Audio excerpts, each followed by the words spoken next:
കേരളത്തിലെ വിദ്യാഭ്യാസ മേഖലയെ തകർക്കാനുള്ള ഗൂഢാലോചനയാണ് RSSന്റെ ജ്ഞാനസഭയെന്ന് SFI സംസ്ഥാന പ്രസിഡന്റ് M. ശിവപ്രസാദ്. RSSന്റെ വിദ്യാഭ്യാസ അജണ്ടയുമായി കേരളത്തിൽ ഇറങ്ങി നടക്കാൻ ഒരൊറ്റ വൈസ് ചാൻസലർമാരെയും അനുവദിക്കില്ലെന്നും ശിവപ്രസാദ് കൈരളി ന്യൂസിനോട് പറഞ്ഞു.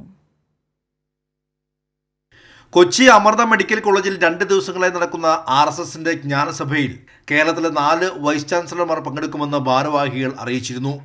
RSS മേധാവി മോഹൻ ഭാഗവത് നയിക്കുന്ന പരിപാടിയിലാണ് VC-മാർ എത്തുന്നത്.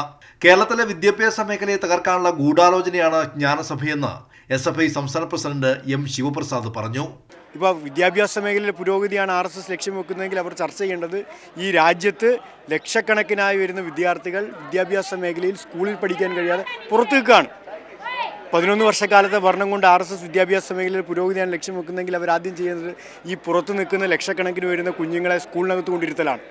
അവിടെ വേറിട്ട് നിൽക്കുന്ന സംസ്ഥാനം ഏതാണ്? കേരളമാണ്.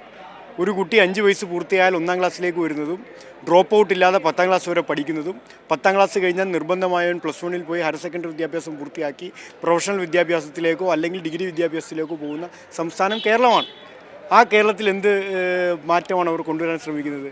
അപ്പോൾ തകർക്കുക എന്നുള്ളതാണ് ലക്ഷ്യം. തകർക്കാനുള്ള വഴി എന്താണ്? സംഘപരിവാരവൽക്കരിക്കുക എന്നുള്ളതാണ്. ആ തകർക്കാൻ ആവശ്യമായ ഗൂഢാലോചനയാണ് ഈ വരുന്ന ദിവസങ്ങളിൽ അവർ നടത്തുന്ന ജ്ഞാനസഭയിൽ നടത്തുന്നത്. കേരളത്തിലെ വിദ്യാഭ്യാസ മേഖലയെ കാവ്യവൽക്കരിക്കുന്നതിനെതിരെ SFI നിരന്തരമായ പോരാട്ടത്തിലാണ്. ഇതിനായി വിദ്യാഭ്യാസ മേഖലയിലെ താക്കോൽ സ്ഥാനങ്ങളിൽ സംഘപരിവാറുകളെ തിരികെ കയറ്റുന്നു.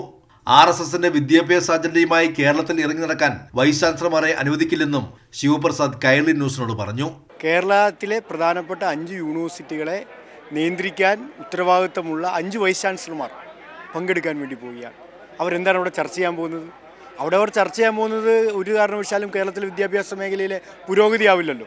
അങ്ങനെ RSSന്റെ അജണ്ടയുമായി ആ അജണ്ട നടപ്പിലാക്കാൻ ഒരു വൈസ് ചാൻസലറും കേരളത്തിലെ ഒരു സർവകലാശാലയിലും RSSന്റെ അച്ചാരം വാങ്ങി വരേണ്ടതില്ല എന്ന് ഞങ്ങൾ അതിശക്തമായി തന്നെ കേരളത്തിനകത്ത് പ്രഖ്യാപിച്ചിട്ടുണ്ട്.